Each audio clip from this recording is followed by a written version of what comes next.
Got a lamplighter space monster. Today I'm going to tell you guys about the worst ride in St. George, Utah. When most people think about Utah, they think about Moab. Moab is, it's got all the spotlights on it. Spotlight. There's this other place down in the corner there called St. George. It's just about an hour and a half, maybe a little bit more north of Las Vegas, Nevada. So St. George is kind of a cool little city that has a bunch of riding in and around it. This is, if you have decent endurance and you're trapped in St. George and you've exhausted all the other rides, this is the ride you go do. If you want to get out and pedal for a good amount of time and not do a lot of technical riding, there's gonna be a little bit of technical riding, but you're just gonna pedal in the open desert and get way out into space. Space monster. It is part of the True Grit Epic course, and it's the racery part of the course where you can actually pedal. All right, so this ride, you start at the Bear Claw Poppy Trailhead, and unlike if you're coming from the East Coast, you can actually punch trailheads into your GPS, and they're going to pop up, like Bear Claw Poppy's going to pop. It's the only time you're going to hear me say poppy, actually, except if I want a lemon poppy seed muffin. Those are good muffins. So you start at the Bear Claw Poppy Trailhead, and you ride up a trail called Stooky, not Stucky, and it's kind of, at first, it's just this mellow gradient. You know, you can kind of pedal at your own pace. There's nothing real chunky. There's nothing punchy on it. So you're just cruising, and it's just gorgeous. There's, cactus, which, I mean, I don't know if you get used to seeing cactus if you live out there all the time, but I always have to stop and look at the cactus. Stop and smell the cactus. But then you gotta get out into this wide open desert where you can't really hear or see town. I also grew up watching Sergio Leone, Clint Eastwood spaghetti westerns, and so I like that desolation. I find it very relaxing and peaceful. But then at a certain point you go up and you take a right back towards town, back towards Cove Wash. You can go, and at this point, if you're feeling strong, and you can go up and do the Rim Rock loop, and I think Rim Rambler. I just went up and hopped the lobster gods. They got a big problem with lobsters there in St. George, Utah. They were brought over by immigrants in the early 14th century, and they're just scurrying all over the place. So they had to put in these guards to stop the lobsters from just running amok. That's not true. They're actually Gila monster guards, because that's what they have out there is Gila monsters. They don't have lobsters. That's ridiculous. They're to stop the Gila monsters from coming into town and eating babies. Yeah, so that's a little extra add-on you could do, and that probably takes another half hour or so. This ride ends up being about 25 miles, about 3 hours, with me stopping to take pictures every 2 seconds. So I skipped Rim Rock. I just went up to hop the lobster guards. Then you drop down into Cove Wash West. It's kind of this chunky, sketchy little dive down, and you climb up out of that. That's probably one of the steepest things you're gonna do all day. And then you go up to the Cove Wash Trailhead, which is where you would go if you were going to just go do barrel roll and suicidal tendencies and sidewinder. Those are the trails there. That's where the aid station is, or one of them for True Grit Epic is right there. There's kind of like a little lollipop you come back through, and you can go hop the lobster god there for no reason too, just to show off, From there you head out on the fire road, and then it's an optional thing, but I think it's super fun. It's a nice downhill. You take a left, which is the way the True Grit Epic course goes. Really nice views, particularly this time of year when I was out there last year in March 2020, right at the beginning of COVID. Who knew what was going to happen? It's just a really nice kind of chunky single track descent, and then there is it's part of the True Grit Epic course, but I call it like the last kick in the nuts.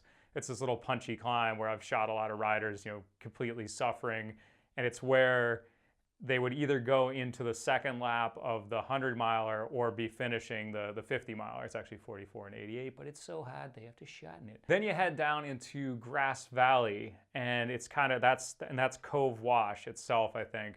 And it's just fast and like a luge track, and you're mostly just kind of descending down. And I know they're going to be doing some construction there, and then going into Zen Trailhead as well. So it may be a little different from when I was there. I'm not sure. There may be more trails like kind of farther up into the bluffs, going out into the desert. But this day I was going right down through the wash. So there's all these different options. I kind of followed what was the True Grit Epic course. I think it's going to change going into, into this year, and and following years because of the construction they got going on. You make your way up to Barrel Ride, which is where there's the infamous waterfall. And there's some debate about the logos. This is the waterfall. That's the whatever. Everyone who does True Grit Epic calls this thing the waterfall. And so you know you're going into Barrel Ride and the waterfall when you start to actually see big barrel cactus, and they get they're probably close to 4 feet high. They're pretty amazing. Waterfall is pretty legitimately technical. It's precipitous and it's undulating. You kind of got to be getting like behind your saddle and moving your center of gravity around, and you got to know where you're going kind of.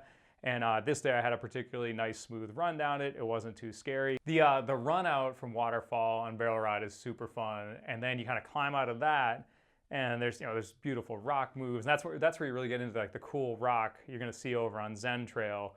Then you descend down from that, and that's super fast and chunky. And there are jump lines. I don't mess with those because I suck at jumping. I also don't want to end up in the hospital, particularly at this time when COVID was blowing up. I did not want to go to a freaking ER. So I was playing it safe, just doing my little XC dork little me.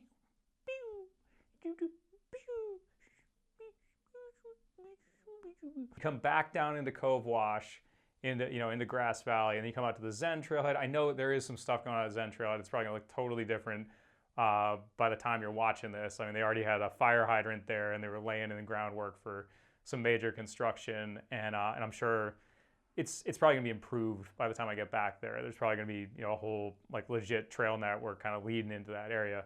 But anyway, and at this point, if you are a true hero, you would put Zen Trail, which is, it's about, I think it's almost 7 miles of techie, undulating, punchy climbing, and just real like chimpanzee riding, and that you could put that in. But this day I did not. It's still a 25-mile loop, and so.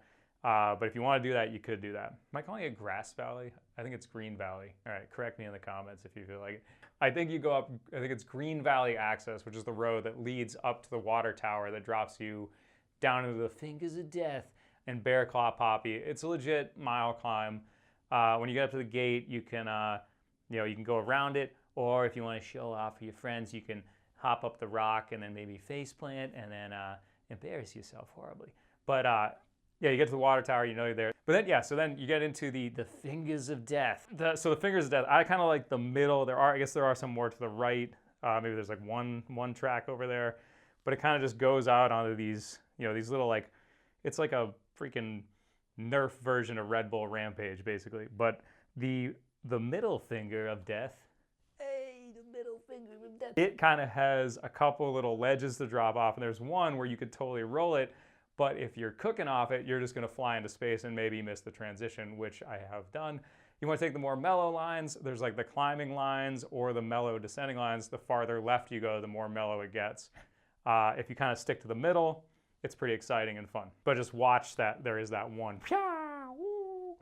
Start like rolling down the windows. I hope you're not doing that because you got to hold onto your handlebars. You're not a snowboarder. You don't want to, hey, you got to be holding on your handlebars. If you're doing this on a bike, you are screwed. You end up going down this little like ditch thing where these fun like little wall rides to do, heading down to the Bear Claw Poppy. I thought I should mention, I've got ribbons on my Baz because the True Grit Epic had just happened, the race there. I was still fine. The course markers were just like clothespins with ribbons on them because they don't have trees to put arrows on like we do on the East Coast. And so they like pin them to jackrabbits and bushes and rattlesnakes, and sometimes they move. Yeah, so I was picking up some course markings while I was out there. That's why I got the ribbons on my Baz. Yeah, then you get into Bear Claw Poppy, which is that if you're going to go do a mellow ride or you're going out for the day and you want to go do like Zen Trail and Bear Claw Poppy kind of together.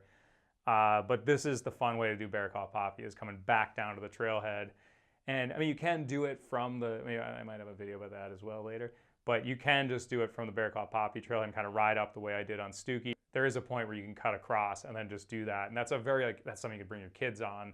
It's super mellow. There's this, it's really cool. Like, I don't know if like Strava dorks and locals know like the fastest lines to take through Bear Claw Poppy, but it's kind of like, it goes this way and that way. It's all like pretty much legit. I'm sure there's some like bandity stuff.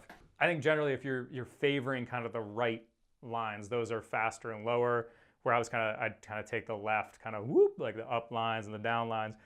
Definitely not faster, but more funner. It's a great way to finish a long, kind of epic, semi-epic ride. I'm not doing like the 44-mile lap or anything, but it's a nice way to finish because you are just flowing. It's all gravity fed. It's like this slight gradient going down, and it's like, it is like a tennis court. It's like hard clay, just packed and just so firm, and you can just.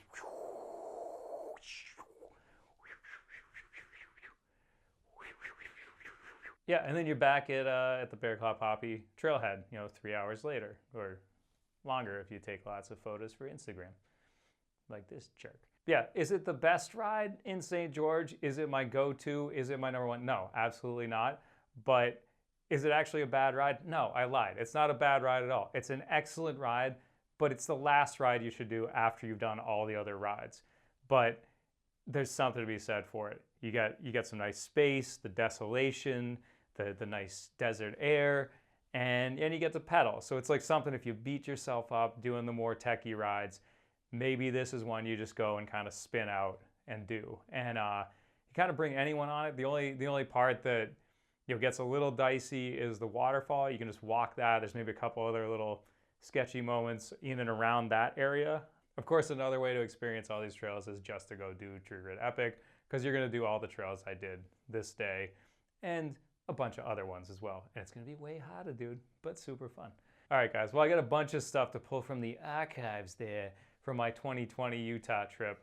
And I'll have lots more Utah videos and just lots more stuff. Lots more stuff to come, I promise. Thanks for watching. Thanks for hanging in there. And I'll see you guys later.